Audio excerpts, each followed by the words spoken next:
یہ ایک دفعہ اتنا فاقہ آیا کہ حضرت علی جیسی ہستی نے بھی کہا جاؤ، تو آپ تشریف لائیں اور دروازے پہ دستک دی تو اتنا پیار تھا۔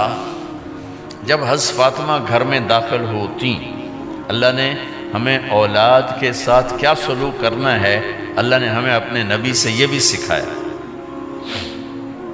حضرت فاطمہ جب بھی گھر میں آتی، اور ساتھ ہی تو گھر تھا، دیوار سے دیوار ملی تھی، روز کا آنا جانا تھا، تو میرے نبی بیٹھے نہیں رہتے تھے، آؤ فاطمہ کیا حال ہے، کھڑے ہو جاتے اور تیزی سے آگے بڑھتے، دروازے پر ہی حضرت فاطمہ کا ہاتھ پکڑ لیتے، ہاتھ کا بوسہ لیتے، بوسہ لے کر ہاتھ پکڑے پکڑے بیٹی کو چارپائی پہ پہلے بٹھاتے، اس کے بعد خود بیٹھتے تھے۔ اکرموا اولادکم، میرے نبی نے کہا اولاد کو عزت دو، پھر وہ تمہیں عزت دیں گے۔ ہمارے ماحول میں اکثر ماں باپ نے اولاد پہ ڈنڈا ہی اٹھایا ہوتا ہے، پھر ان میں بغاوت پیدا ہو جاتی، پھر کہتے ہیں اولاد نافرمان ہے۔ آپ نے دستک دی تو کہنے لگے یہ تو فاطمہ کی دستک ہے، خیر تو ہے، پہلے تو کبھی اس وقت میں آئی نہیں، تو آپ نے ام ایمن سے کہا دروازہ کھولو۔ ام ایمن نے دروازہ کھولا تو آپ نے استقبال کیا، بٹھایا، پوچھا بیٹی کیا ہوا، اس وقت میں کیسے آئیں؟ کہا یا رسول اللہ بہت فقر ہے، بہت بھوک ہے، آپ کے پاس سنا کچھ مال آیا ہے، کچھ ہمیں بھی دے دیا جائے۔ اتنی صابر بیٹی زندگی میں ایک دفعہ بھوک کی شکایت لے کر آئیں، اور آگے باپ نے پھر پیپر لے لیا، پھر امتحان میں ڈال دیا۔ آپ نے کہا بیٹی میرے پاس 5 بکریاں کھڑی ہیں، دے دوں یا 5 دعائیں سکھا دوں؟ یہ بھی کوئی کتنا سخت موقع تھا، کتنا سخت موقع ہے کہ صبر کا پہاڑ بیٹی اتنی مجبور ہو کر آتی ہیں کہ یا رسول اللہ برا حال۔ تو میرے نبی کہتے بیٹی یہ بکریاں بھی لے جا، دعائیں بھی لے جا، دونوں جمع کر دیتے، یا دعائیں بعد میں سکھا دیتے، بکریاں دیتے، ایک تو دے دیتے، پر امت کے غریبوں کو تسلی دینی تھی، چونکہ امت میں اکثر طبقہ غریب ہوگا، تو آپ نے کہا بیٹی 5 بکریاں دوں یا 5 دعائیں دوں؟ تو وہ سمجھ گئیں اپنے باپ کے مزاج کو کہ ابا جان امتحان لے رہے ہیں، تو کہا ابا جان بکریاں چھوڑ دیں، مجھے دعائیں سکھا دیں، مجھے بکریاں نہیں چاہیے، بھوکے کی رات بھی گزر جاتی ہے اور بھوکے کا دن بھی ڈوب جاتا ہے۔ تو آپ کا چہرہ ایسے کھل گیا کہ میری بیٹی پاس ہو گئی۔ کہا بیٹی آپ تم دعا میں یہ کہا کرو یا اول الاولین یا آخر الاخرین یا ذا القوة المتین یا راحم المساکین یا ارحم الراحمین، یہ تیرے لیے 5 بکریوں سے اعلیٰ چیز۔ اب گھر واپس گئیں خالی ہاتھ۔ حضرت علی نے فرمایا تو کچھ بھی نہیں لائی؟ کہا نہیں لائی ہوں، بہت کچھ لائی ہوں۔ کہا کیا؟ کہا میں دنیا لینے گئی تھی، آخرت لے کے آ گئی۔ ذہبت للدنیا وجئت بالآخرہ۔ تو حضرت علی نے فرمایا تیرا آج کا دن سب سے اعلیٰ دن، خیر ایام کی حال۔ داماد کا امتحان لے لیا، حضرت علی کو بلا لیا، علی 5000 بکریاں دوں کہ 5 دعائیں دوں؟ وہاں تو 5 بکریاں، اب 5000 کر دیں۔ علی 5000 بکریاں لیتے ہو یا 5 دعائیں لیتے ہو؟ تو بھی سمجھ گئے کہ آج میرا محبوب مجھ سے امتحان لے رہا ہے کہ علی کتنا کو مضبوط ہے اپنے ایمان میں۔ اور فاقے میں نے بتا دی کیا گزر رہے ہیں، آدمی اپنی بھوک سہ لیتا ہے، اولاد کا رونا برداشت نہیں ہوتا ہے۔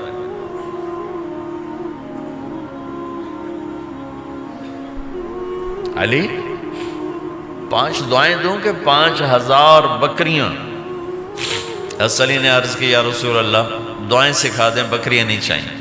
میرا نبی کا چہرہ کھل گیا کہ میرا داماد بھی پاس ہو گیا۔ علی تو یہ دعا مانگا کر روزانہ، اللہم اغفر لی ذنبی ووسع لی خلقی وبارک لی فی رزقی وقنعنی بما رزقتنی ولا تذهب قلبی الی شیء صرفتہ عنی۔ یہ 5 دعائیں تو مانگا کر، 5000 بکریوں سے زیادہ ہے۔ اللہم اغفر لی ذنبی، اللہ میرا گناہ معاف کر، وسع لی خلقی، میرے اخلاق عالی شان کر، بارک لی فی رزقی، میرے رزق میں برکت دے، قنعنی بما رزقتنی، مجھے لالچ سے نکال دے، مجھے لالچی نہ بنا، مجھے حریص نہ بنا، ولا تذهب قلبی الی شیء صرفتہ عنی، جو تو نے مجھے دیا نہیں اس کی میرے اندر سے طلب بھی ختم کر دے، مجھے اس کا طلبگار بھی نہ بنا، کہ یہ 5000 بکریوں سے زیادہ ہے۔ میں نے تھوڑا سا اپنے نبی کے گھر کا نقشہ آپ کو بتایا ہے کہ یہ چند دن صبر کی دنیا ہے، اللہ راضی ہو گیا تو موت سب سے خوبصورت پیغام۔